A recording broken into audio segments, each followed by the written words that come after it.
Yes.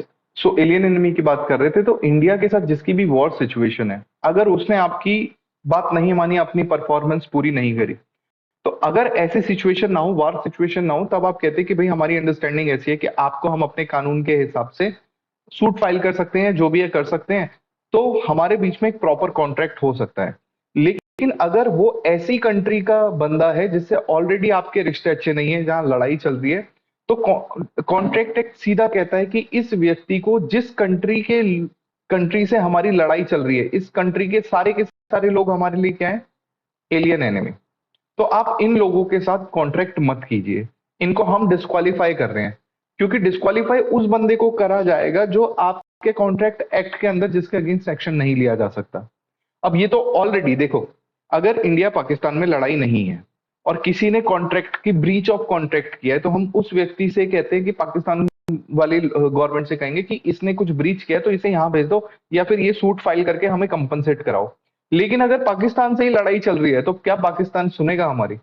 नहीं सुनेगा। तो इसलिए सीधा बोल दिया कि एलियन एनिमी के ऊपर आप कोई रूल रेगुलेशन नहीं सेट कर सकते। उसके लिए आपको वहां की गवर्नमेंट की भी जरूरत पड़ेगी, और गवर्नमेंट की तो पहले से आपस में लड़ाई चल रही है। This is the reason alien enemy को हमने डिस्क्वालीफाई कर दिया, हमने बोले तो कॉन्ट्रैक्ट एक्ट में। उसके बाद दूसरी बात करते हैं हम, तो दूसरा आता है हमारे पास फॉरेन सोवर्न्स। तो फॉरेन सोवर्न्स कौन होते हैं? आप इन्हें फॉरेन एम्बेसडर्स बोल सकते हैं, या रिप्रेजेंटर्स बोल सकते हैं। तो फॉरेन एम्बेसडर, जैसे आप चाणक्यपुरी जाएंगे, दिल्ली में चाणक्यपुरी पूरा का पूरा एम्बेसी एरिया है। तो उस एम्बेसी एरिया में आपको ढेर सारी एम्बेसी मिलेगी। टेक्निकली बच्चों, ये है दिल्ली, मान लो ये है दिल्ली में ऑस्ट्रेलियन एम्बेसी। तो ऑस्ट्रेलियन एम्बेसी दिल्ली में, तो फिजिकली तो दिल्ली में आपको पता है, लेकिन जो एम्बेसीज के रूल होते हैं उसके हिसाब से ये जो है ना, ये ऑस्ट्रेलिया का ही हिस्सा है। आपको पता है फिजिकली तो ये दिल्ली में ऑस्ट्रेलिया का हिस्सा कैसे हो सकता है, बट लीगली हम मान लेते हैं, और लीगली अगर लॉ ने कहा इसको मान लो, तो आपको मानना पड़ेगा। लॉ कहता है कि भाई ये ऑस्ट्रेलिया है। तो ऑस्ट्रेलिया में जो अंदर बंदे बैठे हैं, ये सब ऑस्ट्रेलियन है। वहां इंडियन लोग भी जॉब कर रहे हैं, लेकिन इंडियन की बात नहीं कर रहा। किसकी बात कर रहा है ये बात कर रहा है फॉरेन सोवर्न्स की, या फॉरेन एम्बेसडर्स की। तो ये कहता है कि भाई ये व्यक्ति कहाँ बैठा हुआ है? ऑस्ट्रेलिया में बैठा हुआ है, और यहाँ ऑस्ट्रेलिया को रिप्रेजेंट कर रहा है। तो अगर ये बाहर आए, बाहर आने के बाद कोई कॉन्ट्रैक्ट करता है, कॉन्ट्रैक्ट में ब्रीच कर देता है, तो इसके अगेंस्ट हम एक्शन ले सकते हैं, बिल्कुल ले सकते हैं। लेकिन अगर ये अपनी ऑस्ट्रेलियन एम्बेसी में चला गया, तो उस एम्बेसी में जाने के लिए पहले तुम्हें पासपोर्ट लगेगा, और पासपोर्ट लेने के बाद जाओगे उस एम्बेसी में, और अगर उसने मिलने से मना कर दिया, या तुम्हें एंट्री ही तुम्हारी बंद करवा दी, तो फिर आप कुछ नहीं कर पाओगे। इसको बोलते हैं बच्चों इंटरनेशनल इम्यूनिटी। ये इम्यूनिटी हमेशा फॉरेन एम्बेसडर्स को ही मिलती है। इस इम्यूनिटी के अंडर इस व्यक्ति पे, इस पर्टिकुलर दिल्ली में ना बच्चों, इंडिया में, इंडिया का कोई भी रूल इसके ऊपर एप्लीकेबल नहीं होता है। अगर आपने कभी बच्चों गाड़ियों के नंबर प्लेट ध्यान से देखे हैं, तो कुछ नंबर प्लेट्स ऐसी होती हैं जो ब्लू कलर की होती है, स्काई ब्लू कलर की होती है। स्काई ब्लू कलर का मतलब ये हुआ कि इस गाड़ी को कोई भी नहीं रोकेगा। ठीक है? चाहे पुलिस हो वो भी नहीं रोकेगी, ट्रैफिक पुलिस हो वो भी नहीं रोकेगी, किसी को ठोक के भागा है तो भी नहीं रोकेंगे। ठीक है? तो इतनी ज्यादा इम्यूनिटी है कि इसके ऊपर हम लॉ अप्लाई कर ही नहीं सकते। क्यों नहीं कर सकते? इंडियन सिटीजन है नहीं। और अगर एक बार अपनी एम्बेसी में चला गया, तो फिर आपको, मतलब ये मान लो एक इम्यूनिटी है, इस इम्यूनिटी के अगेंस्ट आप इसके ऊपर कोई एक्शन नहीं ले सकते। तो आप कहते हैं कि भाई इम्यूनिटी तो तब है ना जब एम्बेसी के अंदर है। तो इस पे विवाद ना हो कि ये बंदा बाहर आके कोई कॉन्ट्रैक्ट कर ले, तो सीधा बोल दिया कि इस बंदे को हमने पूरा का पूरा डिस्क्वालीफाई किया हुआ है, कि आप इसके साथ कॉन्ट्रैक्ट कर ही नहीं सकते हो। बाद में लड़ोगे कि अरे बाहर आना, बाहर आके बात कर, एम्बेसी से बाहर आ, फिर हम तुझे बताते हैं। एम्बेसी से बाहर आके फिर तो उसका कुछ भी कर लो, लेकिन घूम फिर के एम्बेसी के अंदर तो जाएगा। और जब वो एम्बेसी के अंदर जाएगा, तो उसको पूरी की पूरी अपनी सरकार की ताकतें मिली हुई हैं, तब आप उसका कुछ नहीं उखाड़ सकते। इवन अगर आप हॉलीवुड मूवीज ध्यान से देखते हो, तो एक मूवी थी जिसमें एम्बेसी का एक बंदा होता है, बहुत सारे लोगों को गोली मार के वापस अपनी एम्बेसी में आ जाता है। तो पुलिस पूरी की पूरी उसके पीछे भागती है, लेकिन जैसे ही एम्बेसी में घुस जाता है, पुलिस वापस चली जाती है। नाम याद नहीं है, बट ऐसी है। तो पता रहेगा आपको कि एम्बेसडर्स को ऐसी इम्यूनिटी रहती है। इसीलिए कॉन्ट्रैक्ट एक्ट ने बोला कि भैया जिनको हम पकड़ ही नहीं सकते, जिनके अगेंस्ट हम एक्शन ही नहीं ले सकते, तो क्यों हम ऐसे लोगों को कॉन्ट्रैक्ट एक्ट में कॉम्पिटेंट बनाए। तो इसको हटा दिया। इसके बाद बच्चों नेक्स्ट आता है हमारे पास कन्विक्ट। कन्विक्ट मतलब तो आप समझते हो कि जिसको भी इम्प्रिजनमेंट हुई है या फिर कोर्ट ऑफ लॉ से जिसको भी कोई सेंटेंस मिला है, सेंटेंस का मतलब होता है बच्चों, सेंटेंस का मतलब वाक्य नहीं होता, लॉ में सेंटेंस का मतलब होता है सजा। ठीक है, आज से कोई भी दोस्त जब तुम्हारी बातें नहीं करते तो तुम बोलना कि हमने तुमने सेंटेंस दे दिया जिसमें हम तुमसे बात नहीं करेंगे, तो वो कहेगा ये कैसा सेंटेंस है, तो बोलना लॉ वाला सेंटेंस है, ये सजा है। ठीक है, आज से हम तुमसे बात नहीं करेंगे, तुम अपने रास्ते हम अपने रास्ते। तो क्या किया बच्चों, आपने सजा दे दी, सेंटेंस दे दिया। बट हो सकता है कि आपका साथी जो हो, दोस्त हो, उसने आपसे ज्यादा लॉ पढ़ी हो, तो बोल दे आपको कि बेटा सेंटेंस सिर्फ और सिर्फ जज देते हैं, तुम नहीं दे सकते। ठीक है, तो अगर कन्विक्टेड बाय कोर्ट है तो सीधा बोला है कि अगर कोई भी ऐसा व्यक्ति है जिसने कुछ सजा काटी है या सजा काट रहा है, जब तक वो सजा काट रहा है वो कन्विक्टेड पर्सन है, तब तक आप उसके साथ कॉन्ट्रैक्ट ना करें। हो सकता है कि गुस्से में वो आपके साथ भी कुछ गलत कर दे, चाहे वो कोई फ्रॉड हो या फिर किसी और टाइप का कोई क्राइम हो। नेक्स्ट कहता है बच्चों कॉर्पोरेशन और कंपनी। अब देखो बच्चों, हम पढ़ रहे हैं पर्सन डिस्क्वालिफाइड बाय लॉ, वो लोग जो कॉन्ट्रैक्ट नहीं कर सकते। और यहां आपने क्या पढ़ लिया, तो क्या कंपनी कॉन्ट्रैक्ट नहीं कर सकती? कंपनी तो चलती ही कॉन्ट्रैक्ट पे है। तो ये बात इसने कैसे कह दी? तो बच्चों, जब कंपनी को इसने कहा कि कंपनी इनकॉम्पिटेंट है, एक्चुअली इसने एक गलती कर दी लिखने में। यहां लिखना था company if act is beyond MOA. तो अब पहले बात करते हैं बच्चों मेमोरेंडम ऑफ एसोसिएशन की। तो आपने कंपनीज एक्ट कभी पढ़ा है तो एमओए आपने पढ़ा होगा। एमओए होता है मेमोरेंडम ऑफ एसोसिएशन, जो कि कंपनी का चार्टर्ड या प्राइम डॉक्यूमेंट होता है। इस डॉक्यूमेंट में कंपनी की सारी पावर्स या उसकी जितनी भी बाउंड्रीज हैं, लिमिट्स हैं, वो लिखी होती हैं। इसमें ढेर सारे क्लॉजेज होते हैं, जिसमें एक क्लॉज होता है ऑब्जेक्टिव क्लॉज। और ऑब्जेक्टिव क्लॉज में लिखा होता है कि कंपनी क्यों बनी है, what is the reason, what is the purpose of company. तो जो भी कंपनी का पर्पस है, कंपनी उससे रिलेटेड सारे के सारे कॉन्ट्रैक्ट कर सकती है। लेकिन कोई भी कॉन्ट्रैक्ट अगर उसके पर्पस के अलावा किसी और चीज का है, दैट मींस कैसा एक्ट है, एक्ट बियॉन्ड एमओए। एमओए उसकी परमिशन नहीं देता, लेकिन आप एमओए के बियॉन्ड जाके कर रहे हो, तो उस पर्टिकुलर पॉइंट पे वो माना जाएगा। उसको हम बोलते हैं बच्चों अल्ट्रा वायर्स। अल्ट्रा वायर्स बोलते हैं हम इसे लीगल टर्म्स में। अल्ट्रा वायर्स मतलब जब भी कंपनी अपने एमओए से बाहर जाके कोई काम करती है, और अल्ट्रा वायर्स जो भी होता है वो वॉइड होता है। क्यों वॉइड होता है? क्योंकि कॉन्ट्रैक्ट एक्ट ने बोला है कि भैया अगर अल्ट्रा वायर्स होता है ना, तो उस पर्टिकुलर एक्ट के लिए कंपनी क्या हो जाएगी, इनकॉम्पिटेंट। इनकॉम्पिटेंट हो जाएगी तो आप उसके साथ कॉन्ट्रैक्ट कर ही नहीं सकते। फॉर एग्जाम्पल, दो एग्जाम्पल देता हूं बच्चों इसमें। पहला एग्जाम्पल ये है, उसमें लिखा है कि कंपनी कि शेयर कैपिटल, एक कैपिटल क्लॉज होता है, कंपनी की शेयर कैपिटल है मान लेते हैं 10 CR की। तो ये कितने के शेयर इशू कर सकती है? 10 CR के शेयर इशू कर सकती है। लेकिन इसने कहा कि भाई हम तो 100 CR के शेयर इशू करेंगे। तो कोई अगर शेयर खरीद रहा है, जैसे मैं शेयर होल्डर हूं, मैं शेयर खरीद रहा हूं और मैं कहता हूं कि 50 CR के तो मैं ही खरीदूंगा। तो शेयर खरीदने से पहले, जैसे आपने माइनर में पढ़ा था ना, कि जिसको इनकॉम्पिटेंट बनाया माइनर, माइनर की कोई गलती नहीं मानी जाएगी। अगर आपने माइनर के साथ कॉन्ट्रैक्ट कर लिया तो आपको पता करना था कि वो माइनर है या नहीं है। सिमिलरली यहाँ कंपनी ज्यादा के शेयर इशू कर रही है, लेकिन कंपनी की खुद की पावर कितनी है, 10 करोड़ के शेयर इशू करने की। तो ये भी उसके पावर के बियॉन्ड हो गया, अल्ट्रा वायर्स हो गया।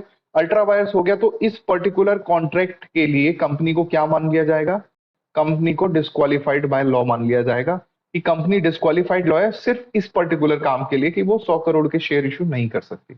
इसके अलावा अपने हर काम के लिए वो जेन्युइन, जैसे एक कंपनी काम करती है वैसी करती है, हर एक कॉन्ट्रैक्ट में वो घुस सकती है।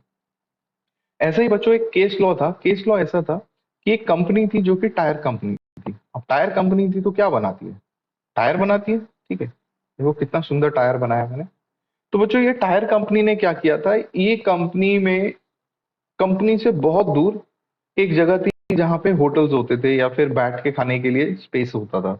तो जब भी यहाँ ब्रेक होता था तो सारे के सारे एम्प्लॉयज होटल जाते थे, खाते थे, जिसकी वजह से जो इनका 30 मिनट्स का ब्रेक होता था वो 30 से 50 मिनट्स का ब्रेक बन जाता था, क्योंकि वहां जाने में आने में टाइम लगता था। तो फिर जब कंपनी ने ध्यान लगाया तो कंपनी ने कहा क्यों ना हम अंदर ही कैंटीन बना दे। ठीक है, तो जब कैंटीन बनाया तो किसी ने कंपनी पे केस कर दिया, बोला कि ये तो अल्ट्रा वायर्स है, इनका काम तो टायर बना के बेचना है, पर ये तो खाना भी खा रहे हैं, खाना भी खिला रहे हैं, ऐसा कैसे हो सकता है? तो खैर इस पर्टिकुलर केस में कंपनी के फेवर में गया था डिसीजन। कोर्ट ने बोला था कि भाई कैंटीन जो खुला है, कैंटीन किसके लिए खुला है, और एम्प्लॉयज क्यों रखे गए हैं? टायर मैन्युफैक्चरिंग के लिए।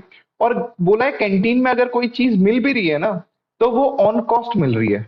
अगर कैंटीन में कोई चीज एमआरपी पे सेल की जाती और बाहर का व्यक्ति भी आके उसको परचेज करता, तो ये कैंटीन ही एक कमर्शियल नेचर का कैंटीन हो जाता, जो कि एकदम वॉइड है, क्योंकि आपकी कंपनी का मेन काम क्या है? Tyre manufacture. या तो आप अपना एमओए चेंज करो, एमओए को अल्टर करो, ऐसे केसेस में एमओए को अल्टर ही किया जाता है।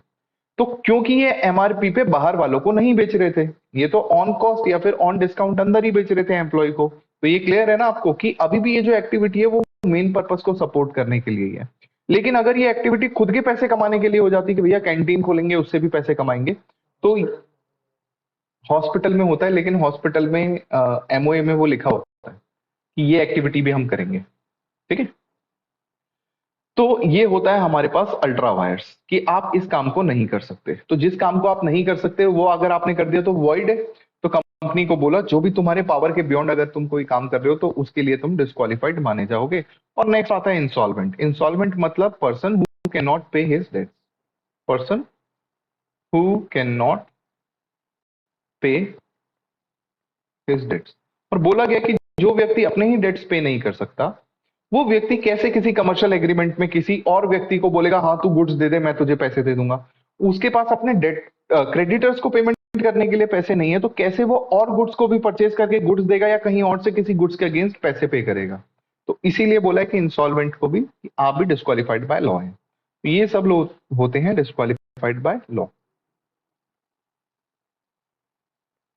नेक्स्ट कॉन्सेप्ट आता है बच्चों, ये फॉरेन सोवर्न्स तक हो गया, ये हमारा नया कॉन्सेप्ट है। Third party to a contract can not sue stranger और a stranger to contract can not sue. अब बच्चों देखो, ए और बी इन दोनों के बीच में हो रहा है एग्रीमेंट, तो ये दोनों पार्टीज ऑफ कॉन्ट्रैक्ट है। क्या कभी भी ऐसा होगा कि थर्ड पार्टी इस एग्रीमेंट की वजह से इस पर्सन को स्यू कर दे, या ये पार्टी थर्ड पर्सन को स्यू कर दे? ऐसा हो सकता है क्या? नॉर्मली नहीं होता, क्योंकि जो पार्टीज ऑफ कॉन्ट्रैक्ट है उन्हीं के ऊपर ऑब्लिगेशन टू परफॉर्मेंस है, उन्हीं के ऊपर right to sue other party है। क्लियर है ना कि ऑब्लिगेशन टू परफॉर्म भी पार्टी के ऊपर and right to sue the other party भी, राइट जो है वो इन लोगों के पास होता है। तो ये जो थर्ड पार्टी है इसका कोई रोल कभी नहीं रहता है, तो टेक्निकली नहीं रहता है, लेकिन लॉ में हर एक चीज के एक्सेप्शंस होते हैं। तो ये कहते हैं only those person who are the parties of the contract can sue and can be sued upon contract. उन्हीं को स्यू किया जा सकता है या वही स्यू करते हैं। लेकिन फिर हम पढ़ेंगे बच्चों doctrine of privities of contract के एक्सेप्शन। इसी को बोलते हैं बच्चों कि थर्ड पार्टी के पास कोई राइट ऑब्लिगेशन नहीं होता, लेकिन इसके एक्सेप्शन है। क्या बोलते हैं उसको? Doctrine of privities of contract. तो जब भी प्रिविटीज ऑफ कॉन्ट्रैक्ट आए मतलब समझना पार्टीज ऑफ कॉन्ट्रैक्ट उन्हीं के पास ऑब्लिगेशन राइट है, लेकिन इसकी एक्सेप्शन का मतलब क्या है कि पार्टीज के अलावा भी किसी और के पास ऐसे ऑब्लिगेशन एंड राइट है। ठीक है, शुरू करते हैं। सबसे पहला एग्जांपल है बच्चों ट्रस्ट का। इस ट्रस्ट का मतलब वो ट्रस्ट नहीं है जो हम एक दूसरे का तोड़ते हैं। इस ट्रस्ट का मतलब है ऑर्गेनाइजेशन। तो आपको मैंने पहले कभी ना कभी बताया होगा कि अगर इंडिया में रह के आपको कोई सोशल वर्क करना है, एनवायरनमेंट के लिए काम करना है, प्रॉफिट के अलावा किसी और काम में करना है, तो आप तीन तरीके से सोशल वर्क इंडिया में कर सकते हैं। पहला होता है सेक्शन 8 कंपनी बना के, दूसरा होता है ट्रस्ट एक्ट में अपना एक ट्रस्ट बना के, तीसरा होता है सोसाइटी एक्ट में अपनी एक सोसाइटी बना के। तो ट्रस्ट का मतलब यहाँ पे कौन सा ट्रस्ट है जो कि ट्रस्ट एक्ट के अंदर बनाया जा रहा है। तो जब ट्रस्ट एक्ट बनाया जाता है तो बच्चों बहुत सारे आपने सुना होगा कि ये ट्रस्टी है। तो ट्रस्टी कैसे होता है? फॉर एग्जाम्पल मैंने एक एनजीओ बनाया, जिस एनजीओ में मैं क्या कहते हैं उन बच्चों को जिनके पेरेंट्स नहीं होते, ऑर्फनेज। ऑर्फनेज मतलब अनाथालय। तो मैंने एक अनाथालय खोला है जिसमें Changu Mangu A B C आलतू फालतू ये सारे के सारे बच्चे हैं। अब बच्चों मान लो कि मैं यहाँ पे एक ट्रस्टी हूँ। ट्रस्टी मतलब मेन जो मालिक हूँ मैं हूँ, या मैं इसको चला रहा हूँ। ट्रस्टी मतलब मालिक नहीं होता, ट्रस्टी मतलब मैनेजर होता है जो वहां मैनेज करेगा जिसका पैसा लगा है। तो ये सारे बच्चों की देखरेख मैं कर रहा हूँ। अब हुआ क्या, मैंने कहा चलो सारे बच्चों को मैं मैकडी ले जाऊंगा और वहां बर्गर खिलाऊंगा। मैं सारे बच्चों को मैकडी ले गया। अब नॉर्मली मैंने कहा कि मैकडी वालों बच्चों को खिलाओ बर्गर। एक्चुअल में कॉन्ट्रैक्ट किस किस पार्टी के बीच में हुआ है? कॉन्ट्रैक्ट हुआ है बिटवीन ट्रस्टी एंड मैकडी। ठीक है, बट ट्रस्टी और मैकडी में कॉन्ट्रैक्ट होने के बाद यूज या फिर जो बेनिफिट है, किसके बेनिफिट के लिए किया था? बच्चों के। अब मान लो किसी बच्चे को वॉमिट हो जाए, तो बच्चे को वॉमिट हो गई तो बच्चा तो कहेगा कि भाई मैं तो एक्शन लूंगा, मैं तो स्यू करूंगा। क्या ये मैकडी को स्यू कर सकता है? अगर उसकी तबीयत खराब हुई है तो बिल्कुल स्यू कर सकता है, क्योंकि तुम्हारी प्रोडक्ट की वजह से हुआ है। तो जब बच्चा स्यू करेगा तो मैकडी कहेगा बेटा तू कहां से स्यू कर रहा है, टी को बीच में लेके आ। तो यहां पे याद रखना है, टी तो स्यू कर ही सकता है, बच्चा भी स्यू कर सकता है मैकडी को। तो ये होता है ट्रस्ट का केस, क्योंकि ट्रस्ट में हमेशा जो ट्रस्टी होता है वो अपनी कुछ लोगों की बेनिफिट्स के लिए सारे काम करता है। तो किसी से बेनिफिट्स लेना चाहे लेकिन उसमें कुछ हार्म हो जाए उसको, तो ऐसे केसेस में जिसको हार्म पहुंच रहा है वो इंडिविजुअल पार्टी भी, इवन उस कॉन्ट्रैक्ट में वो थर्ड पार्टी है लेकिन उसके अगेंस्ट वो एक्शन ले सकते हैं। क्लियर है बात? ठीक है। ट्रस्ट के बाद नेक्स्ट कहता है बच्चों family settlement and marriage contract. ये तो बच्चों होता ही होता है कि मैरिज जो होता है, मैरिज एक कॉन्ट्रैक्ट है किस किस का? हस्बैंड और वाइफ का। नॉर्मली आपको लगता होगा क्या सर मैरिज कॉन्ट्रैक्ट होता है? हाँ बेटा, मैरिज कॉन्ट्रैक्ट होता है जब हम मैरिज को रजिस्टर करते हैं। तो आज तक 50% ऑफ द फैमिलीज अपनी मैरिज को कहीं रजिस्टर करते ही नहीं है। ठीक है, नहीं, ऐसा कुछ नहीं है, कोई कंपलसरी नहीं है। मैरिज एक्ट को अगर आप रजिस्ट्रेशन करते हो, बच्चों देखो मैं आपको शादी के बारे में भी कुछ बता देता हूँ, और मजाक में नहीं, अभी मैं लीगली कुछ बता रहा हूँ। मैरिज रजिस्ट्रेशन के लिए या तो आप रजिस्ट्रार के पास जाते हैं, रजिस्ट्रार के पास जाके आप खुद की मैरिज को रजिस्टर करवा लेते हैं, या फिर अगर आप हिंदू हैं और आपके हिंदू कस्टम्स के हिसाब से मैरिज होती है, अगर आपकी हिंदू कस्टम्स के हिसाब से मैरिज होती है तो माना जाता है कि ये मैरिज एक रजिस्टर्ड मैरिज ही है, हस्बैंड एंड वाइफ के बीच में एक कॉन्ट्रैक्ट ऑफ मैरिज हो रखा है। यहीं अगर आपको मुस्लिम क्रिश्चियन अलग अलग मैरिज एक्ट के हिसाब से उनके कस्टम्स फॉलो करके आपने शादी करी है, तो उसको एक लीगल शादी बोला जाता है। लीगल शादी मतलब जरूरी नहीं है कि रजिस्टर हो, लेकिन जैसे मैंने शादी करी तो मैंने रजिस्ट्रार के पास जाके भी रजिस्टर कर लिया। कुछ लोग होते हैं जो रजिस्ट्रार के पास जाके दो अ, उसको ले जाते हैं, क्या बोलते हैं उनको, दो लोग जो गवाही देते हैं, गवाह को ले जाते हैं। गवाह को क्या बोलते हैं इंग्लिश में? कभी कभी इंपॉर्टेंट वर्ड दिमाग से निकल जाते हैं। पता ना बेटा, गवाह को इंग्लिश में क्या बोलते हैं? Right, witness. आप चुप कर, नॉमिनी विटनेस बोलते हैं। नॉमिनी मतलब जिसको नॉमिनेट करते हैं। भाई हस्बैंड वाइफ है, वाइफ अपनी जगह किसी और लड़की को नॉमिनेट कर देगी, चलो आज इससे शादी कर लो, कुछ भी। ठीक है, मजे आएंगे तो तू अपने केस में करियो ऐसा, लियो मजे तू। ठीक है, चलिए ठीक है। तो बच्चों, अगर कोई व्यक्ति रजिस्ट्रार के पास जाता है, हस्बैंड वाइफ गए अपने दो विटनेसेस को ले गए, तो वहीं उनकी शादी रजिस्टर हो जाती है। अब वो हिंदू मैरिज एक्ट से करें या ना करें, उनकी शादी भी लीगल शादी है। जिन्होंने हिंदू मैरिज एक्ट के हिसाब से करी है उनकी शादी भी लीगल शादी है, पर जिन्होंने ये दोनों नहीं किया और वो बोलते हैं कि हम शादीशुदा हैं, तो उनकी लीगली शादी नहीं मानी जाती। ठीक है, इसीलिए कभी भी बच्चों प्रूव करना होता है कि शादी हुई है या नहीं हुई है, तो मैं खुद बता रहा हूँ कि 50% शादी है तो रजिस्ट्रार पे रजिस्टर ही नहीं है। तो कैसे किया जाता है? शादी की फोटोज दिखाई जाती है, ये देखिए। तो शादी की अगर फोटोज दिखा दी तो दैट मीन्स हिंदू कस्टम से शादी हुई है, तो वो एक लीगल शादी होती है। खैर, now coming back to the topic, इधर देखो बच्चों, शादी में ये दोनों पार्टीज है। अभी रुक जाओ, मैं समय दूंगा तुम्हें, रुक जाओ, रुको, सबर करो।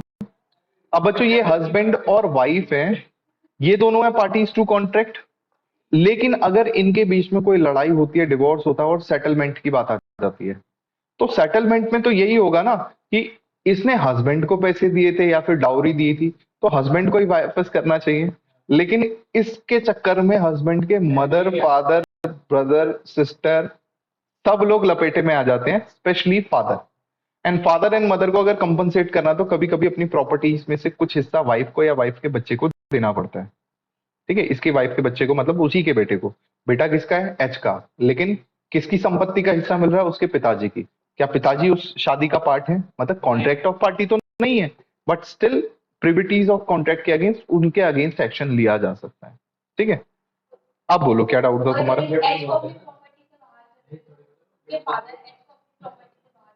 तो ये तो एक्सेप्शनल केस है, फिर उस पर्टिकुलर सिचुएशन में क्या चीजें हैं वो देखा जाएगा। और अगर ये लीगल शादी है तो ये जो भी बच्चा है वो तो टेक्निकली पोता हुआ ना। तुमने बच्चे को निकाला, अपने बेटे को निकाला, इसका मतलब ये थोड़ी अपने पोते को भी निकाला। तो लीगल ग्राउंड पे फाइट होगी, वो सब जो भी होगा वो देखा जाएगा, बट टेक्निकली ऐसा होता है। ज्यादा डिटेल में मत जाओ। किसको? बेटा गिफ्ट तब बोलते हैं जब मन से दिया जाए। अगर कोई दो लोग अलग हो रहे हैं, लड़ रहे हैं एक दूसरे के अगेंस्ट, केस किया हुआ, उसको गिफ्ट बोलता है तू? मतलब किसी को मार पीट के कुछ ले ले और फिर बोल कि मेरे को गिफ्ट मिला है। ऐसा नहीं होता। अब तो तुम फिर मन मन में कुछ भी अपने दिमाग से केस बना सकते हो।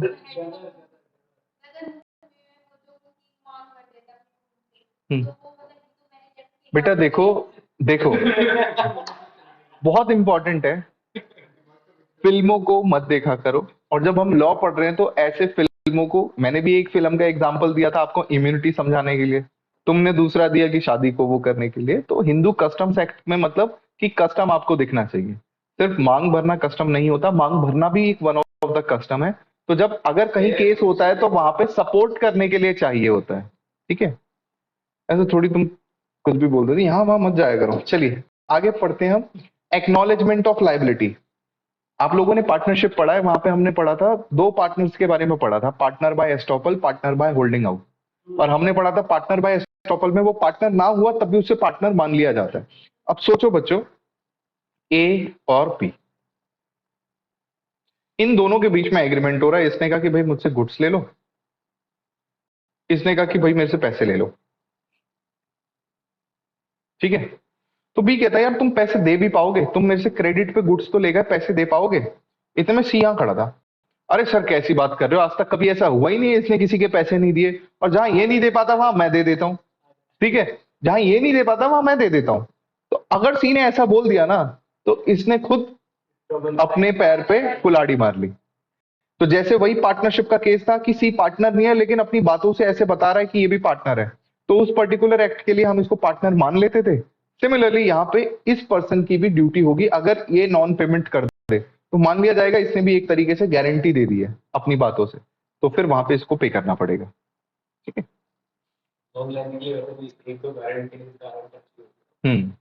नेक्स्ट आता है हमारे पास assignment of contract. Assignment of contract जहां पे आप अपना काम किसी और को असाइन कर देते हो, अगर उस व्यक्ति को असाइन किया है तो वो भी उसके लिए रिस्पॉन्सिबल होगा। नेक्स्ट कहता है contract enter through an agent. अगर एक एजेंट है बच्चों, आपको भी पता है एजेंट किसके बीच में काम करवा रहा है? Principal and third party.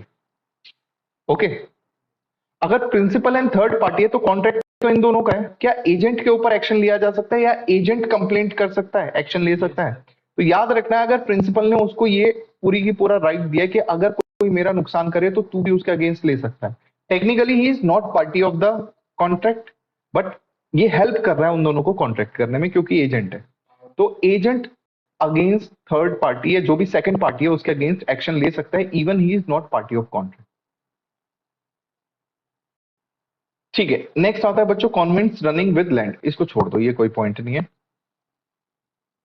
अब ये स्ट्रेंजर कॉन्ट्रैक्ट के बारे में एक केस बता रखा है, इसको आप पढ़ लेना, आराम से आपको समझ आ जाएगा। अब आ गया कंसिडरेशन, बहुत इंपॉर्टेंट है बच्चों। कंसिडरेशन का नॉर्मली मतलब क्या था? Something in return. ये रहा quid pro quo, something in return. कहता है some benefit right interest loss profit में अकर टू वन पार्टी। कहता है अगर मैंने कंसिडरेशन दिया है इसका मतलब ये नहीं है कि सामने वाली पार्टी को नुकसान नहीं होगा या उसे फायदा नहीं होगा, क्योंकि कंसिडरेशन का मतलब हमें लगता है कि समथिंग इन रिटर्न, कि जितने का मैंने दिया उतने का मुझे मिला, बट ऐसा होता नहीं है। कभी कभी ऐसा हो सकता है कि बच्चों मैंने 10 रुपीज का एक आइटम खरीदा हो, आपको 100 रुपए का बेच दिया हो। अगर आप मुझसे 100 रुपए का परचेज करने को तैयार हो, मैं आपको 100 रुपए का सेल करने को तैयार हूं, तो कोई फर्क नहीं पड़ता इस चीज की एक्चुअल कॉस्ट क्या है। अगर हम दोनों रेडी है ना तो फिर कोई फर्क नहीं पड़ता। इसी के लिए एक बात आती है जो कि एग्जाम में हमारे सीएमए इंटर में पूछा गया है काफी बार, जो कि कहता है consideration need not to be adequate. Consideration need not to be adequate. ठीक है, अब इसका एग्जांपल मान लो बच्चों, आपके फोन है, आपने कहा सर ये लो हमारा फोन 5 रुपए में ले लो। आप 5 रुपए में फोन देने को तैयार हो, मैं 5 रुपए में आपका फोन लेने को तैयार हूं, तो फिर हम दोनों को कोई प्रॉब्लम नहीं है तो किसी और को कोई प्रॉब्लम नहीं होनी चाहिए। ठीक है, आपको पता है काफी सारे ना जो बहुत बड़े बड़े लोग होते हैं, बड़े लोग इन टर्म्स ऑफ मनी नहीं, बड़े लोग इन टर्म्स ऑफ वर्क, जो बड़ा बड़ा काम करते हैं। आम आदमी पार्टी की ना एक लेडी है आतिशी, जो कि एजुकेशन के लिए बहुत अच्छा काम करती है। पता है वो गवर्नमेंट से अपने काम का कितना ऑनरेरियम लेती है? 1 साल का 1 रुपए, 1 रुपए। तो she is just charging 1 rupees for her services. तो आप जैसे कहते हैं कि दिल्ली के स्कूल्स अच्छे हैं, तो उसका जो बहुत बड़ा दिमाग था उसके पीछे वो उस लेडी का था। तो सोचो कि इतना काम करने के बाद, इतने एफर्ट्स देने के बाद सिर्फ 1 रुपए दे रही, तो वो तैयार है कि मैं 1 रुपए में काम करूंगी, सामने वाले को कोई दिक्कत नहीं आपको 1 रुपए देने में। तो ये पार्टीज ऑफ कॉन्ट्रैक्ट जब रेडी है तो कोई आके ये बोल सकता है कि भाई ये तो गड़बड़ है, यहाँ फ्रॉड हो रहा है। लेकिन अगर यही उल्टा केस हो जाता कि गवर्नमेंट उसको 1 करोड़ का ऑनरेरियम देती, तो बहुत की सारी गवर्नमेंट पीछे पड़ जाती कि यहाँ तो फ्रॉड हो रखा है, ये हो रखा है, वो रखा है। तो गवर्नमेंट का केस अलग है, लेकिन कोई भी चीज कॉस्ट से ज्यादा या कम पे बिक सकती है, कंसिडरेशन का एडिक्वेट होना जरूरी नहीं है। ठीक है,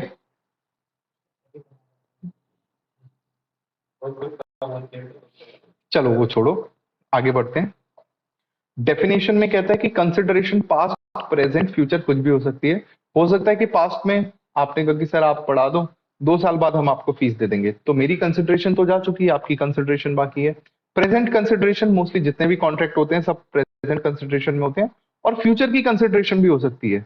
जैसे मैंने कहा कि मेरी पास थी, आप मेरे को फ्यूचर में दोगे, तो आपकी फ्यूचर कंसिडरेशन हो गई। तो ये कह रहा है कि कंसिडरेशन पास्ट, प्रेजेंट, फ्यूचर कुछ भी हो सकती है। एग्जाम्पल्स आप देख लेना। कुछ लीगल रूल है जिसमें सबसे पहले consideration must move at the desire of promisor. Promisor मतलब मैं कह रहा हूं कि मेरी बोतल खरीद लो 100 रुपए में, तो मैं बताऊंगा ये जो 100 रुपए है वो कैसे कैसे देने हैं, कितनी इंस्टॉलमेंट में देने हैं, कब कब पे होगा। ठीक है, तो जो प्रोमिसर होता है, प्रोमिसर के हिसाब से कंसिडरेशन मूव करती है। और ऐसा भी हो सकता है मैं आपको बोलूं वो जो 100 रुपए है वो मेरे को एक ही जगह बी को दे दो, तो मेरे कहने पे हम दोनों पार्टी है, लेकिन कंसिडरेशन को मैं चाहूं तो थर्ड पार्टी को दिलवा सकता हूं। सिमिलरली आप चाहो तो आप बोल सकते हो कि सर पार्टीज ऑफ कॉन्ट्रैक्ट तो हम ही हैं, लेकिन पेमेंट मेरी तरफ से थर्ड पार्टी करेगी या मेरे पेरेंट्स पे करेंगे। ठीक है, तो हम पेमेंट के लिए, कंसिडरेशन के लिए मैं पार्टी हूं, तो मैं खुद किसी और को दिलवा भी सकता हूं और किसी और से दिलवा भी सकता हूं। नेक्स्ट कहता है consideration may move from promise to any other person who is not party of contract. वही वाली बात हो गई। जैसे इसका केस है बच्चों, एक ए बी, ए ने इसको लोन दिया, बी ने इसको हाफ पेमेंट दे दी थी। हाफ पेमेंट देने के बाद ए ने कहा जो बची हुई पेमेंट है ना वो मेरी मदर को दे दिया कर। क्या मदर पार्टी ऑफ कॉन्ट्रैक्ट है? नहीं है। लेकिन जब बोल दिया कि कंसिडरेशन वहां आपको देनी है, तो ये खुद दे सकता है या फिर खुद बोल देगा कि भैया मैं तो तुम्हें ही दूंगा, आगे लेके तुम दे दो।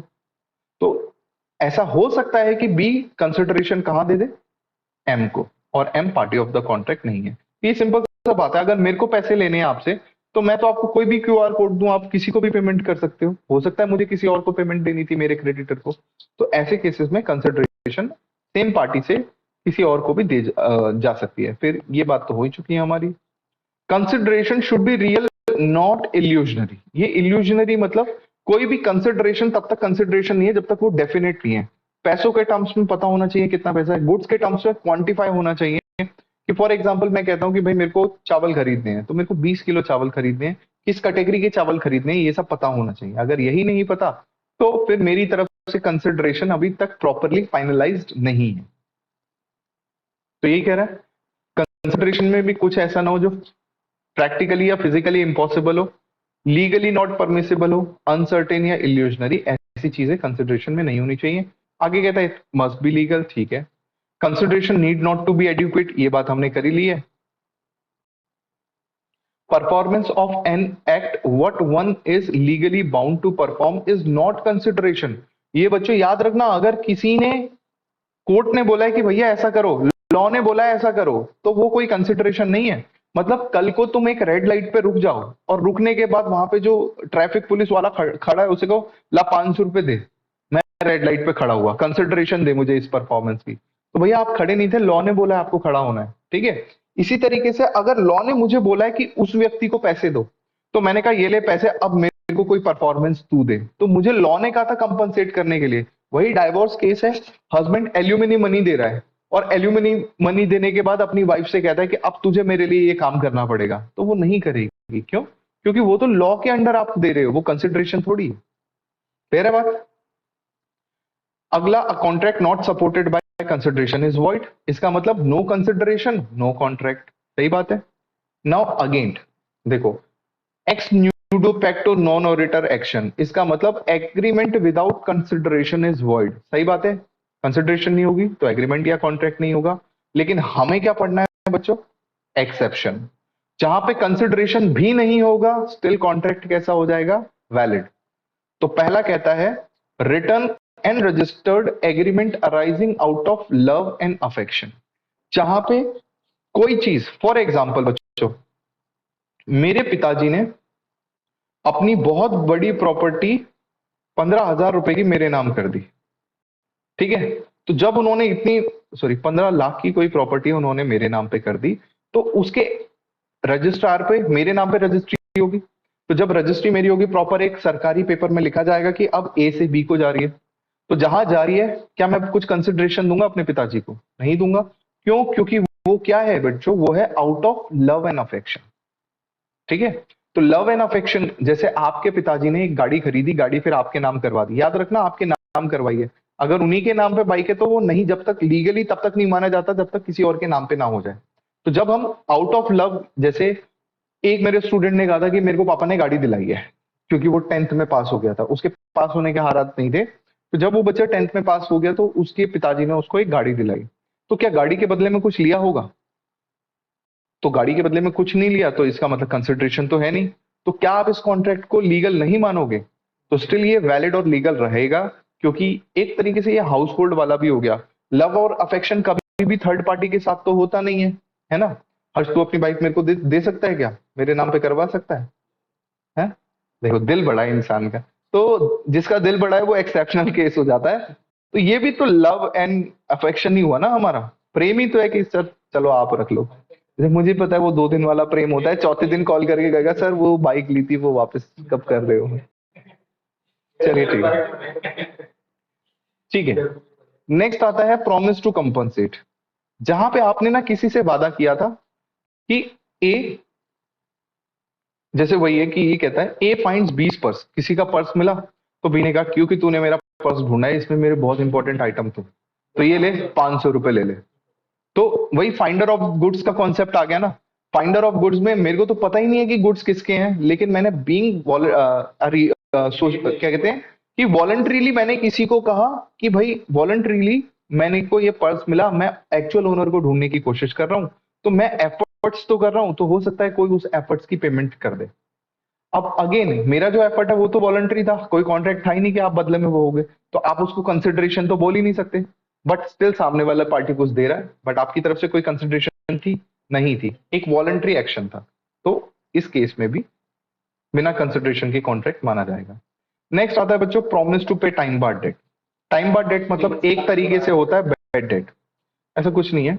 मान लो बच्चों, मान लो ये है कॉन्सेप्ट भाभा इंस्टीट्यूट, ये है ए ने क्या कहा, ए ने कहा सर मैं तो फीस दे दूंगा आपकी, पर ए ने फीस नहीं दी, और फीस नहीं दी, आज 1 साल हो गया, तो क्या मुझे उम्मीद रहेगी कि वो फीस देगा? दोबारा नहीं देगा। तो मैंने अपनी बुक्स में क्या कर दिया, और आपको पता है बच्चों जब हम बैड डेट रिकॉग्नाइज करते हैं तो हम उस डेटर को ही पूरा उसका जो बुक्स ऑफ अकाउंट्स होता है उसे खत्म कर देते हैं, अपनी बुक्स ऑफ अकाउंट से क्लोज कर दिया।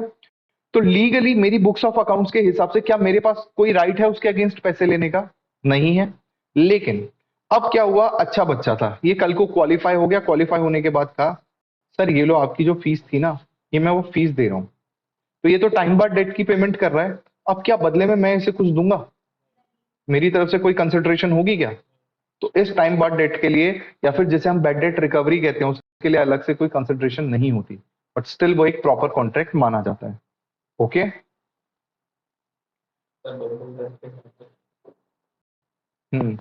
नेक्स्ट आता है कंप्लीटेड गिफ्ट। अब बच्चों गिफ्ट में तो कंसिडरेशन होती ही नहीं है। अब आप कहोगे कि सर गिफ्ट कहाँ कॉन्ट्रैक्ट वाइज होता है? तो नॉर्मली सोचो, अंशिका बर्थडे कब आता है आपका, बताओ।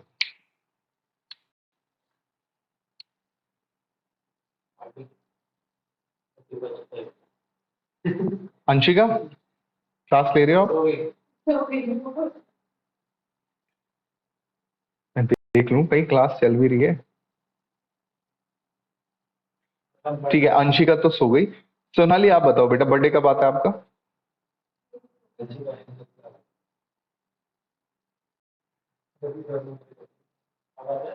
मेरे तक आवाज नहीं आ रही। अच्छा, आपको तो आवाज आ रही है ना, बाकी बच्चों को? माने आप बताओ, बर्थडे कब आता है आपका? अरे नहीं, पार्टी नहीं लूंगा मैं किसी। 4 सितंबर किसकी आवाज थी है?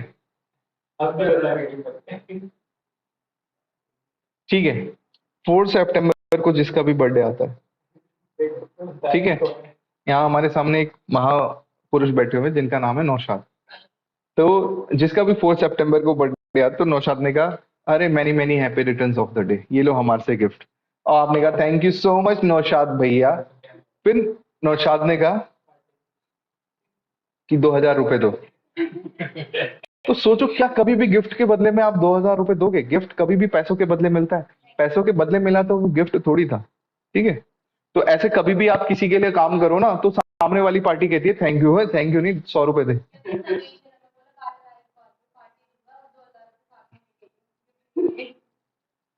ये बहुत निर्लज व्यक्ति है, इससे दूर रहा करो। चलो ठीक है। अब देखो बच्चों, ये तो ठीक है, आपको समझ आता है कि बर्थडे पे जो गिफ्ट दिया, तो यहाँ पे तो कॉन्ट्रैक्ट वैसे भी नहीं बनता, तो गिफ्ट के अगेंस्ट कैसे कॉन्ट्रैक्ट बनता है? तो वही, वो जो ट्रस्ट वाली बात थी ना, ट्रस्ट वाले को मैंने कहा कि भाई मैं तुमको 300 करोड़ रुपए दूंगा।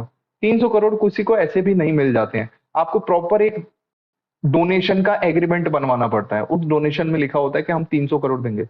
अब इसने 300 करोड़ की डोनेशन दे दी, बाद में ट्रस्ट से कह रहा है कि आप सारी प्रॉपर्टी मेरे नाम कर दो।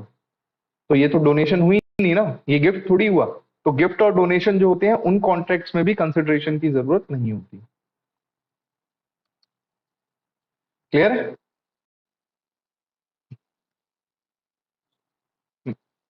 कोई बात नहीं, अब तो हो गया बेटा। तो चैरिटी हो गया, चाहे कंप्लीटेड गिफ्ट हो गई, ये उसमें पार्ट नहीं होते। नेक्स्ट एजेंसी आ गया। एजेंसी, कॉन्ट्रैक्ट ऑफ एजेंसी पढ़ेंगे, वहां डिटेल में आपको समझाऊंगा कि बिना कंसिडरेशन के कैसे एजेंट हमारे लिए बहुत कुछ चीजें कर देता है और वो वैलिड कॉन्ट्रैक्ट होता है। बेलमेंट आगे पूरा का पूरा टॉपिक पढ़ना है हमें। बेलमेंट नॉर्मली क्या होता है बच्चों? अपनी चीज किसी और को देना। अब आप अपनी चीज किसी और को दे रहे हो रखवाली करने के लिए, तो उससे कंसिडरेशन मांगोगे क्या? फॉर एग्जाम्पल बच्चों, दो केसेस हो सकते हैं बेलमेंट के, कि मेरे पास एक चीज है, मैंने आपको दे दी। मेरे पास मेरा लैपटॉप था, आपने कहा कि सर मुझे अपना लैपटॉप दे दो, तो हमने एक एग्रीमेंट बनाया कि मैं आपको 50 दिनों के लिए अपना लैपटॉप दे रहा हूं, लेकिन आप मेरे स्टूडेंट हो तो आपसे पैसा नहीं ले रहा, तो एग्रीमेंट वैलिड होगा इवन विदाउट कंसिडरेशन। क्यों? आपके बेनिफिट के लिए। ऐसा हो सकता है, ये मेरे पास अब लैपटॉप नहीं है, मेरे पास एक डॉगी है। ओह, ये तो इंसान बन गया। ठीक है, मान लेते हैं बच्चों, मानने में क्या जा रहा है, ये एक डॉगी है। तो मैंने इससे कहा, बी से, कि भाई मेरे डॉगी की देखभाल करना, इसको कुछ खिलाना पिलाना, मैं 1 हफ्ते में आ रहा हूँ। तो ये खुद अपने एक्सपेंस पे उसके लिए साबुन, शैम्पू, पेडिग्री सब कुछ लेके आए। किसके बेनिफिट के लिए? ए के बेनिफिट के लिए। तो बेलमेंट में किसी का भी बेनिफिट हो सकता है, और कंसिडरेशन सेट हुई है जरूरी नहीं है, बट मोस्टली बेलमेंट जो होती है वो कंसिडरेशन के अगेंस्ट ही होती है। खैर, बेलमेंट हम बाद में पढ़ेंगे। रिमिशन भी अभी थोड़ी देर में आने वाला है बच्चों, जब हम ब्रीच ऑफ कॉन्ट्रैक्ट पढ़ेंगे। फ्री कंसेंट, चैरिटी, वो तो क्या, गिफ्ट और चैरिटी और डोनेशन सब बिना कंसिडरेशन के होता है। फ्री कंसेंट की बात करते हैं बच्चों। कहता है फ्री कंसेंट, कंसेंट मतलब जब सेम थिंग सेम सेंस में होता है, कंसेंसस एज आइडम, जिसका मतलब है same thing in same sense. Same thing in same sense तो है ही है बच्चों, इसके अलावा होता है विदाउट एनी फिजिकल और मेंटल प्रेशर। अगर बिना किसी प्रेशर के है, मेंटल या फिजिकल, तो उसको हम मानते हैं कि वहां फ्री कंसेंट है। अब सवाल यह है कि कब कब फ्री कंसेंट नहीं होता। Consent is said not to be free in case of coercion, undue influence, fraud, misrepresentation and mistake। तो एक एक करके हम इसको डिस्कस करते हैं, जिसमें सबसे पहला आइटम क्या आता है हमारे पास? कोर्जन। कोर्जन का मतलब होता है बच्चों, किसी को फिजिकली किसी का हानि करना या उसकी हानि करने की धमकी देना। और कोर्जन बच्चों आईपीसी, इंडियन पिनल कोड के हिसाब से एक क्राइम है। अगर आप कभी भी किसी को डराते हैं, धमकाते हैं, उसको नुकसान पहुंचाते हैं, या उसकी संपत्ति को नुकसान पहुंचाते हैं, या उसको नुकसान पहुंचाने की या उसकी संपत्ति को नुकसान पहुंचाने की सिर्फ धमकी देते हैं, वो आईपीसी में एक क्राइम है। मतलब तुझे तो बाहर देखता हूं, अगर कोई सही सा लॉयर को कोई बोल दे तुझे मैं बाहर देखता हूँ, उसको भी लॉयर 7 दिन की साधारण कैद दिलवा सकता है कि तुझे तो बाहर देखता हूँ, बाहर में, ऐसे बोलते हैं ना लोग। सो ये क्या है? ये डराना धमकाना ही तो एक तरीके से। तो जैसे मैंने कहा कि वही चलो उस केस की बात नहीं करते, दूसरे केस की बात करते हैं। फॉर एग्जाम्पल मैंने कहा बच्चों मुझे अपना फोन दे दो। आपने कहा लो सर 10,000। मैंने कहा 10,000 नहीं, 10 रुपए में दे दो। आपने कहा सर ऐसे कैसे 10 में दे दे, तो मैंने आपके सर पे बंदूक रख दी। आपने कहा सर आप ही का तो फोन है, ले जाओ। तो दैट मीन्स मैंने आपको धमकाया। कि बंदूक रखने का मतलब ये नहीं है कि मैंने धमकाया, बंदूक रखने का मतलब ये है कि वो चलती भी है। और चलेगी तो आपको हानि होगी, कहीं पे भी लगे तो हानि तो होगी, हो सकता है इंसान ही ना बचे, तो उस हानि से बचने के लिए शायद आप फोन दे दोगे। तो कभी भी याद रखना बच्चों, कोई भी इंसान डराए धमकाए आपको जीवन में, कभी भी ऐसी परिस्थितियों में आप डरना मत। हमेशा डट के सामना करना। उससे बोलना कि चला दे, देखी जाएगी। तो हो सकता है कि उसे चलानी ना आती हो, है ना। कल को हो सकता है कि कोई बोलेगा कि ऐसा काम करो वरना हम नस काट रहे हैं अपने हाथ की, है ना। कोई बोल सकता है क्या नाम है आशना, हाँ बोल दो वरना मैं नस काट रहा हूँ तुम्हारे हाथ की। तो आशना कहे अरे मेरी तरफ से, हाय मेरी क्यों नस काट रहा है, अपनी नस काट। ठीक है, तो ये भी कॉशन है। तो याद रखना, सिर्फ सामने वाली पार्टी को नुकसान पहुंचाना या धमकी देना नहीं है। अगर आप उसके दिमाग में अपने आप को नुकसान पहुंचाने की भी धमकी दे रहे हो तो ये भी कोर्जन होता है। ठीक है, कि तुम हाँ नहीं बोलोगे तो मैं सुसाइड कर लूंगी, ऐसा किसी ने बोला। तो सही व्यक्ति क्या बोलता है, गो ऑन। कर ले। ठीक है, चलिए। तो कोर्जन का मतलब ये होता है कि सिर्फ ऐसा नहीं, अगर कोई बोले हमारा ये काम कर दो वरना तुम्हारी गाड़ी को नुकसान पहुंचाएंगे, तो ये भी कोर्जन का पार्ट होता है। ठीक है, चलिए। तो कोर्जन जब भी होगा बच्चों तो फ्री कंसेंट नहीं होगा, और जब भी फ्री कंसेंट नहीं होगा एक पार्टी एग्रीव्ड होगी, जिस पार्टी एग्रीव्ड पार्टी को वॉइडेबल बनाने का राइट मिल जाता है। तो पहला कोर्जन था, आई होप कोर्जन समझ आ गया होगा। दूसरा आता है हमारे पास अनड्यू इन्फ्लुएंस। अनड्यू इन्फ्लुएंस का मतलब याद रखना है बच्चों, गलत तरीके से किसी को अगर इन्फ्लुएंस किया जाता है तो उसको बोलते हैं अनड्यू, गलत तरीके से किया गया इन्फ्लुएंस। तो अनड्यू इन्फ्लुएंस मोस्टली पेरेंट्स और चाइल्ड के बीच में होता है। पेरेंट्स चाइल्ड का होता है, टीचर्स एंड स्टूडेंट का होता है, लेकिन कॉन्ट्रैक्ट एक्ट में इन दोनों को ही बाहर रखा गया है। Lawyer and client, lawyer doctor, इनके क्लाइंट्स, इनके बीच में अनडू इन्फ्लुएंस होता ही होता है, लेकिन कॉन्ट्रैक्ट एक्ट ने इन सबको बाहर रखा हुआ है। कॉन्ट्रैक्ट एक्ट ने कहा है इसके अलावा अगर किसी के बीच में हो रहा है, जैसे गुरु एंड डिसाइपल है और कमर्शियल नेचर का हो, तो एक ही एग्जाम्पल है बच्चों मेरे पास इसका। ये गुरु जी हैं आसाराम बापू जी, और ये उनके चेले जी हैं। ठीक है, मान लेते हैं आदित्य, आदित्य उनका चेला है। ठीक है, और यहाँ एक बंदा है फ्रॉड। अरे नवीन बोल रहा हूँ भाई, पर्सनल क्यों हो रहा है, क्योंकि तुम्हें खुद पता है कि तुम क्या हो। ये नवीन है और तुम्हें भी पता है कौन है ना। तो बच्चों नवीन गया आदित्य के पास, आदित्य से बोला कि भाई वो जो तुम्हारी प्रॉपर्टी, आदित्य को पता है वो प्रॉपर्टी 100 करोड़ की है। आदित्य से बोला कि भाई आदित्य मुझे अपनी प्रॉपर्टी 10 CR में दे दो। अब आपको पता है कि बच्चों अपनी प्रॉपर्टी कोई भी 90% के नुकसान में तो सेल नहीं करेगा। तो आदित्य ने कहा कि वो सामने देख रहे हो क्या है। तो नवीन ने कहा क्या है, उसने कहा दरवाजा, वहीं से निकलना है तुम्हें, निकलो। तो आदित्य चला गया, लेकिन आदित्य ने देखा कि उसके घर में ना आसाराम बापू की ढेर सारी फोटोज लगी हुई थी। तो उसे पता चल गया ये आसाराम बापू का तो भक्त है, और नवीन खुद आसाराम बापू का दोस्त है, क्योंकि मैंने कहा ये तो है ही फ्रॉड। वो फ्रॉड आदमी के दोस्त कैसे होते हैं, फ्रॉड। तो इसने गुरु जी को फोन करा, और गुरु जी को फोन करके कहा कि अपने ना उस पर्टिकुलर डिवोटी को या फिर डिसाइपल को फोन करो, और फोन करके बोलो कि बेटा कृपा बरसेगी अगर तू इसको बेच देगा तो इसने 10 करोड़ में बेच दी, किसके कहने पर, गुरुजी के कहने पर। क्या गुरुजी इन्फ्लुएंशियल पोजीशन पे थे, यस। क्या गुरुजी ने उस पोजीशन का फायदा उठाया, यस। अगर पोजीशन पे हो इन्फ्लुएंस करने की और उसका फायदा भी उठा ले तो अनड्यू इन्फ्लुएंस हो गया। और क्योंकि अनड्यू इन्फ्लुएंस हुआ, बाद में देखो कोई गुरु कोई भगवान कितना भी बड़ा हो, पैसों से बढ़ के कुछ नहीं होता, सिंपल सा कॉन्सेप्ट है। तो जिस दिन इसको ये पता चलेगा कि इसने 90 करोड़ का नुकसान किया है, फिर गुरु के अगेंस्ट अलग केस करेगा, और नवीन के अगेंस्ट अलग केस करेगा। ठीक है, क्यों, क्योंकि यहाँ पे फ्री कंसेंट नहीं था। जब तक कंसेंट फ्री था तो ये इस प्रॉपर्टी को बेच नहीं रहा था, बट किसी दूसरे व्यक्ति के इन्फ्लुएंस करने की वजह से इसने इस चीज को बेच दिया। तो अगर कोर्ट में ये बात प्रूफ हो जाए कि वो इन्फ्लुएंशियल पोजीशन, याद रखना आपको कभी भी कोई थर्ड पर्सन नहीं ऐसे इन्फ्लुएंस कर सकता। इन्फ्लुएंस करने के लिए इन्फ्लुएंसिंग पोजीशन होनी जरूरी है। ठीक है, क्या मैं आपको इन्फ्लुएंस कर सकता हूँ, यस और नो? बिल्कुल कर सकता हूँ। मैं करता नहीं, मैं बहुत अच्छा व्यक्ति हूँ। ठीक है, लेकिन जहां पे कोई आपको इन्फ्लुएंस करके किसी कॉन्ट्रैक्ट का पार्ट बना दे, तो वहां पे ऐसा हो सकता है कि आप उसके अगेंस्ट एक्शन ले लें। तो ये था बच्चों अनड्यू इन्फ्लुएंस। जो लोग ऑनलाइन क्लास ले रहे हैं उनको क्लियर है? चलो बच्चों, अब उस काम की बात करते हैं जो हमेशा हम करते रहते हैं। बताओ बच्चों, हम हमेशा क्या करते रहते हैं? पागल पढ़ाई करते हैं हम, गंदे बच्चे, कुछ भी।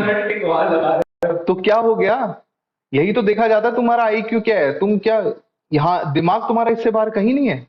हम हमेशा मिलते हैं तो पढ़ाई करते हैं, फ्रॉड कब कर रहे हैं हम बताओ? हाँ, मस्ती करते हैं, मजाक करते हैं, पढ़ाई करते हैं। फ्रॉड तो तेरा पर्सनल नेचर हो गया ना, कि जो तू मतलब तेरा बिजनेस है, जो तेरा काम है। हाँ, कोचिंग के बाहर जो तू बाहर जाके कहता है कि ये पानी नहीं, ये अमृत है, इसको पियो। बच्चों, ये 20-20 रुपए की बोतल 100-100 रुपए में बेच देता है। फिर अगला ठेला अगले दिन कहीं और लगा देता है और फिर ये भी कह रहा है कि ये सब मार्केटिंग है। बेटा, ये मार्केटिंग नहीं है, ये फ्रॉड है। कभी पुराने वाले ओनर को मिल गया ना और उसने तेरी खातिरदारी करी, तो मतलब ये मार्केटिंग नहीं थी, ये फ्रॉड था। चलिए बच्चों, अब फ्रॉड की बात करते हैं। क्या होता है? एक फ्रॉड होता है और एक चीज होती है मिस रिप्रेजेंटेशन। दोनों ही केसेस में बच्चों, एक पार्टी को ना जो चीज दिखाई जाती है वो चीज वैसी नहीं होती है। मतलब कुछ ना कुछ फैक्ट्स होते हैं, जो फैक्ट्स इसको नहीं बताए जाते। बट फ्रॉड जो होता है बच्चों, फ्रॉड के केस में होता है intentional concealment of file. Intentional concealment of fact. जहां पे आप फैक्ट जानबूझ के छुपा रहे हो टू डिसीव द पर्सन, सामने वाली पार्टी को धोखा देने के लिए। आपका एम ही क्या है? सामने वाली पार्टी को धोखा देना। तो आप फ्रॉड कर रहे हैं। जहां पे आपके जो फैक्ट्स है वो मिस आउट हो जाते हैं, गलती से आप फैक्ट्स बताना भूल गए। और ये जो गलती है बच्चों, ये अनइंटेंशनल है, आपका धोखा देने का कोई एम नहीं था।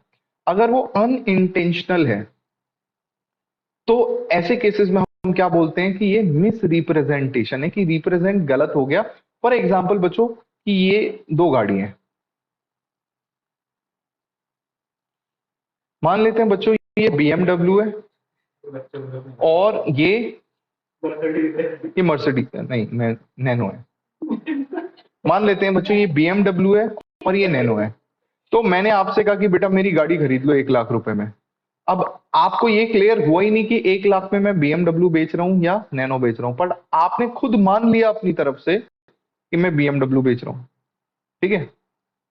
और मेरे दिमाग में क्या है कि मैं क्या बेच रहा हूं? नैनो।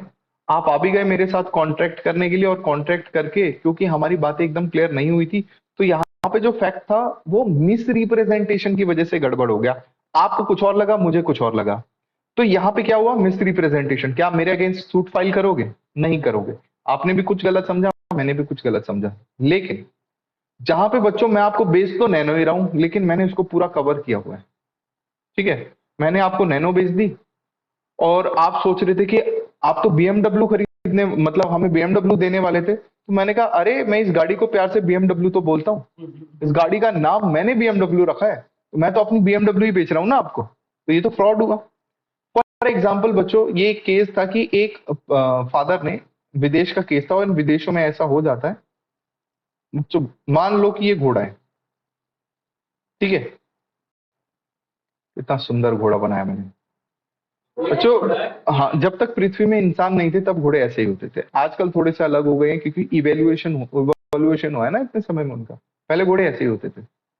खैर, तो एक व्यक्ति था जिसका अपना लाइक हॉर्स से रिलेटेड जो काम करता था। इसकी बेटी आई, इसकी बेटी ने कहा कि भाई एक हॉर्स मुझे दे दो, मेरे को ये ब्लैक वाला हॉर्स चाहिए। तो इसने कहा ठीक है ले जाओ बेटा। अब ये ब्लैक वाला हॉर्स ले गई। इस ओनर को ये पता था कि ये अनसाउंड माइंड है। बिल्कुल, ये अनसाउंड माइंड है। बेटी ऑफ कोर्स अनसाउंड माइंड नहीं होगी भाई, वो तो घोड़ा खरीदने है। घोड़े को थोड़ी अनसाउंड माइंड ओनर से कोई फर्क पड़ेगा। अब ये जो घोड़ा था, ये जो भी इस पे बैठता था पहले तो खूब भगाता था, फिर उसको घेर के उसको मारता वारता था, हालत खराब कर देता था। सेम इस बेटी के साथ भी हो। ये 6 महीने हॉस्पिटलाइज रही। फिर जब टूटी फूटी जब घर पे आई तो इसने अपने फादर के अगेंस्ट केस कर दिया। ठीक है? नॉर्मली फादर के अगेंस्ट के अलावा थर्ड पार्टी होता तो भी वो केस करती, क्योंकि यहाँ फ्रॉड हुआ था। आप अगर किसी को एक चीज बेच रहे हैं तो वो इसलिए बेच रहे हैं कि उस चीज से जो पर्पस होगा वो पर्पस सॉल्व कर पाए।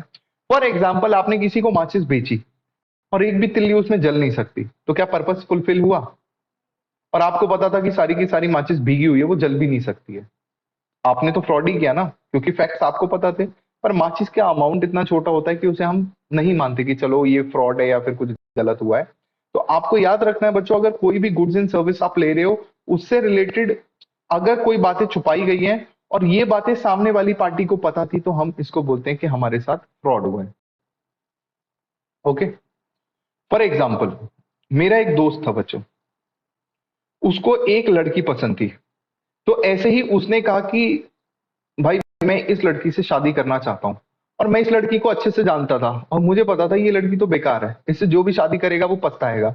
और मैंने अपने दोस्त से कहा भाई कर ले, इससे बेहतर लड़की तो तुझे मिलेगी नहीं। तो मैंने उसके साथ फ्रॉड किया या नहीं किया? मैंने किया फ्रॉड। पर वो क्या उखाड़ सकता है मेरा? कुछ उखाड़ सकता है क्या? नहीं। तो बेटा, हर एक फ्रॉड में हमेशा आपके पास राइट नहीं रहेगा सामने वाली पार्टी के अगेंस्ट एक्शन लेने का। ठीक है। और क्या मिस रिप्रेजेंटेशन नहीं, मेरे को कंसीलमेंट ऑफ फैक्ट हुआ ना, मैंने जानबूझ के नहीं बताया। लड़की की नहीं, वो तो ऐसे ही दूसरा केस बताते हैं बच्चों। मैंने आपको ना कभी बताया होगा कि स्कूल टाइम पे मैं पढ़ाई में बहुत वीक था। तो अब सोचो कि मेरा first term, second term, third term, तीन टर्म्स में पेपर होते थे। मेरी कंसिस्टेंसी देखो, मैं यहाँ पे भी 3 सब्जेक्ट में फेल हूँ, यहाँ पे भी 3 सब्जेक्ट में फेल हूँ, यहाँ पे भी 3 सब्जेक्ट में फेल हूँ। तो 5 में से जब 3 सब्जेक्ट में फेल था तो कंपार्टमेंट का एग्जाम देने में बैठा था। और मेरे मत सोचो कि वो पेरेंट्स कितने मासूम होंगे जो पूछते थे कि तू क्लियर कर लेगा ये कंपार्टमेंट के 3 एग्जाम। और मैं कहता था जिसको कुछ नहीं आता, कंसीलमेंट ऑफ फैक्ट्स देखो, अरे हो जाएगा, ये तो यूं ही हो जाएगा, कोई दिक्कत ही नहीं है। खैर मैं फेल हो गया बुरी तरह। वो अलग बात है कि यहाँ पे कोई कॉन्ट्रैक्ट नहीं हुआ था, बुरी तरीके से फेल हुआ, लेकिन मैंने अपनी तरफ से तो कंसीलमेंट ऑफ फैक्ट किया ना। झूठ झूठी तो बोला कि हाँ हो जाएगा हो जाएगा, मैंने पढ़ा थोड़ी था। खैर, पर टीचर ने उस टाइम पे मेरे साथ गलत किया था। मेरे को कंपार्टमेंट देके सीधा ही फेल करना था ना, मेरा 1 महीना पूरा खराब किया था। चलिए, ये हो गई बच्चों बात किसकी? फ्रॉड की। तो फ्रॉड आप समझ रहे हैं, intentional concealment of material fact. छोटी मोटी बातें अगर ना बताई जाए तो कोई बात नहीं है, लेकिन मटेरियल फैक्ट्स अगर ना बताए जाए ना तो बहुत गड़बड़ है। तो जैसे मान लो बच्चों, किसी की बैलेंस शीट है जिसमें 100 रुपए, 200 रुपए, 300 रुपए ऐसा दे रखा है, और मैं आपसे कहता हूँ कि भैया ये 300 रुपए की बैलेंस शीट है, आप इसमें पैसा इन्वेस्ट करो। आप कहोगे 300 रुपए की बैलेंस शीट है, किसकी है? मोमोज वाले की या पान वाले की, जो सिर्फ 300 रुपए की बैलेंस शीट है? तो मैं कहूंगा कि मोमोज वाले की है। तो क्या आप यहाँ पैसा इन्वेस्ट करेंगे? नहीं करेंगे। लेकिन मैंने ऐसे ही आपको पागल बनाने के लिए यहाँ लिख दिया इन करोड़। तो जैसे ही इन करोड़ रखा तो सारी फिगर इन करोड़ हो गई। जहां इन करोड़ है तो यहाँ पे आप कहोगे हाँ सर ये तो बड़ी फर्म लग रही है, इसका प्रॉफिट भी अच्छा ही है, तो हम तो बिल्कुल पैसा लगाना चाहेंगे। तो मैंने तो ये फ्रॉड ही किया है ना आपके साथ। एक जो बहुत इंपॉर्टेंट फैक्ट है कि वो गलत डाला हुआ है। क्यों फ्रॉड किया? ताकि आपसे पैसे निकलवा पाऊं। इंटेंशनल फ्रॉड है। तो इसको बोलते हैं बच्चों फ्रॉड। ठीक है। जैसे फ्रॉड के केस में मैं आपको बताता हूँ, आजकल ना आप अमेजन से या कहीं से माल वो करते हैं, तो दिल्ली में या फिर जो भी हमारे पास बड़े बड़े एरियाज होते हैं, भी समय मिलेगा पूरा। तो दिल्ली में या जितने भी सिटीज होती है ना, तो वहां पे प्रॉपरली गुड्स आ जाते हैं। वरना कहीं कहीं क्या होता है, किसी ने मोबाइल फोन मंगवाया, उसको एक डब्बे में एक ईंट पैक करके दे दी। सोचो, जिसने एक ईंट की वैल्यू क्या होती है? 20 रुपए, 30 रुपए मैक्सिमम, है ना?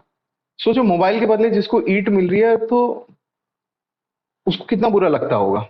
अब ये ईंट दे कौन रहा है? क्या ये ईंट कंपनी वाले दे रहे हैं? फोन की कंपनी वाले, उन्होंने तो एक्चुअल फोन दिया था। तो ये फ्रॉड किसने किया बीच में? जो ऑफ कोर्स जिसने डिलीवरी करी उसकी तरफ से गलती हुई है। कभी कभी ये गलती फोन की कंपनियों से भी हो जाती है कि वो 2 चार्जर दे देते हैं फोन रखने की वजह। तो ये मिस्टेक है, पैकिंग करते समय हो सकती है। तो ये मिस रिप्रेजेंटेशन की वजह से मिस्टेक है और वो दोबारा फोन दे देते हैं। लेकिन जहां पे कोई बीच में आके व्यक्ति चला गया और फिर आपको सिर्फ ईंट लाके दे रहा है, तो ये तो क्लियर है ये बंदा आपके साथ फ्रॉड कर रहा है। और फिर कह रहा है अरे अरे ये तो ऐसे ही करते हैं कंपनी वाले, सबको ईंट दे देते हैं। तो गलती किसकी है? जो फ्रॉड कर रहा है, ऑफ कोर्स डिलीवरी मैन। वो फ्रॉड कर रहा है। वो फ्रॉड कर रहा है तो यहाँ पे भी माना जाएगा कि इस पर्टिकुलर ईट के लिए मेरा फ्री कंसेंट कभी था ही नहीं। मेरा फ्री कंसेंट किसके लिए था? मोबाइल फोन के लिए। तो ये फ्रॉड हो गया। नेक्स्ट कहता है बच्चों मिस्टेक। तो मिस्टेक का मतलब होता है बच्चों, सबसे पहले मिस्टेक का मतलब गलती। तो मिस्टेक दो टाइप से हो सकती है, mistake of law, mistake of fact. तो याद रखना है, मिस्टेक ऑफ लॉ है ना, तो इसको कभी भी आप इससे नहीं बच सकते। अगर आपने खुद लॉ को नहीं समझा है और कोई गड़बड़ कर दी है, तो वहां कॉन्ट्रैक्ट हमेशा कैसा रहेगा?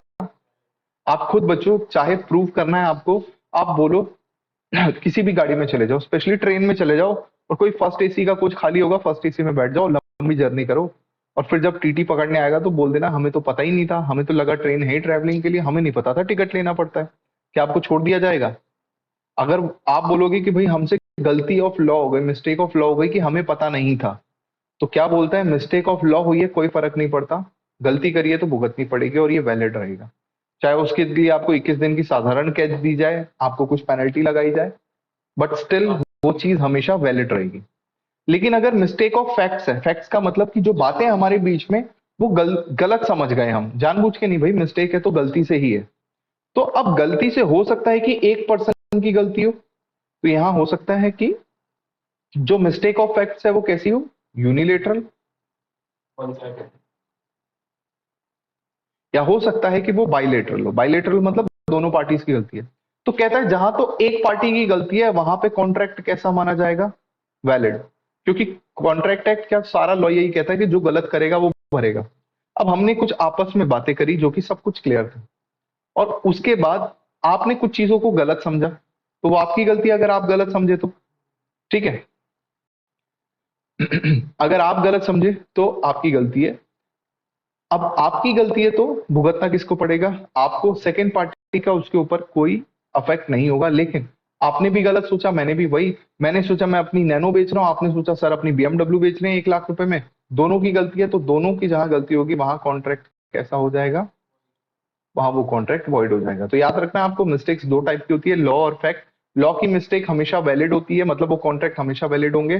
फैक्ट्स में भी यूनिलेटरल मिस्टेक है तो हमेशा कॉन्ट्रैक्ट वैलिड रहेगा अगर सिर्फ एक ही गलती है। पर दोनों ही लोग अपनी अपनी जगह गलत है तो वो खुद उसको वॉइड करके कैंसिल कर लेंगे। क्लियर है बात? ठीक है, बस आज की क्लास में बस इतना ही रखते हैं। फ्री कंसेंट को आप बहुत अच्छे से कर लेना, क्योंकि फ्री कंसेंट का एक टॉपिक हमारे एग्जाम में जरूर आता है। ठीक है, फ्री कंसेंट से रिलेटेड चाहे अनड्यू इन्फ्लुएंस हो या फिर कुछ और, जरूर आएगा आपके एग्जाम में। और ये CMA इंटर में जब आप आओगे तो ये केस लॉ हमारे एग्जाम में आया हुआ है। खैर ये हम नेक्स्ट क्लास में पढ़ेंगे, और CMA फाउंडेशन में भी ये क्वेश्चन आता ही आता है, तो ये हम नेक्स्ट क्लास में करेंगे बच्चों। Till then bye bye. क्या